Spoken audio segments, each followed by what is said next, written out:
கோயம்புத்தூர் போனேன். ஆமா வச்சு செய்தாங்க. சம்பளம் தான் கொடுக்குறேன். சம்பளம் கொடுக்க மாட்டாங்க. முதல் நாள் போன அன்னைக்கு 9:30 ஆரம்பிச்சாங்க.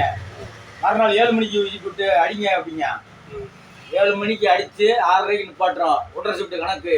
இன்னும் ஒரு ஷிஃப்ட் சம்பளம் கொடுக்க 3 நாள் சாப்பாடு போடுறேன்னா இந்த சோறு நாய் கூட திங்க காசை குடியா நான் கடையில் தின்னுக்குறோம். அங்கே போய் என்ன சொல்லுவான் பொம்பளை கூப்பிட்டு போயிட்டேன். அங்கே போய் சரக்கு அடிக்கூடாது வைக்கக்கூடாதுங்க. அவ்வளோ பெரிய உயரத்தில் ஏறி வெளியே அடிக்கிறோம். மேலுகால் வலி எடுக்கணும். நைட்டு ஒரு கோட்டரை போட்டாலே தூக்கணும் அப்படின்னா போன 2ஆம் நாள் திருவண்ணாமலை 2 பேர் ஓடியான்ட்டான் மாட்டேன்ட்டு. நான் 1 வாரம் இருந்தேன்.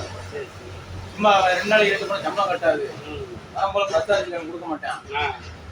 பொள்ளாச்சியில இருந்து கரெக்டா 1 வாரம் ஆச்சு. சனிக்கிழமை நைட்டு நேரம் நடந்து வந்தேன் ரயில்வே ஸ்டேஷனுக்கு. சார் பாலங்கள்ல இருந்து திருச்செந்தூர் எத்தனை மணிக்கு வண்டி ஏற்றினேன். தம்பி கரெக்டாக காலைல 7:30க்கு வந்துருங்க. ஆமாம் நைட்டு சம்பளத்தை வாங்கிட்டேன். வாங்கி வச்சுக்கிட்டு கரெக்டாக அங்கேருந்து ரயில்வே ஸ்டேஷன் 2.5 கிலோமீட்டரு. ஆட்டோக்கு எவ்வளோ கேட்டேன். 250 ரூபாண்ணா.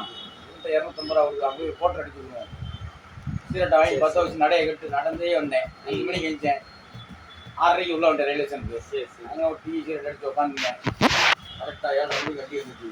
அப்படியே நேரம் பொள்ளாச்சிருந்து விருதுநகர் என் டிக்கெட் எடுத்தேன். விருதுநகர் இறங்கி ஒரு கோட்டரை வாங்கி கட்டிங்க போட்டு கட்டிங்க சொல்லிட்டு அப்படியே ரிட்டன் செங்கோட்டை வண்டியில் டிக்கெட் எடுக்கல. ஏறின நேரம் கபூசில் உட்காந்துக்கிட்டேன். ஆமாம் கபூசில் உட்காந்து அந்த கட்டிங்க அடிச்சுட்டு சீரட்டை அடித்து கரெக்டாக போட்டு வந்துருச்சு. இல்லை நம்ம ஏரியாவில் வந்துட்டோம். அப்படியே ரயில்வே இறங்கி வெளியே ஓடியான்ட்டேன். அதெல்லாம் தெரிஞ்ச ஆட்டோக்காரன்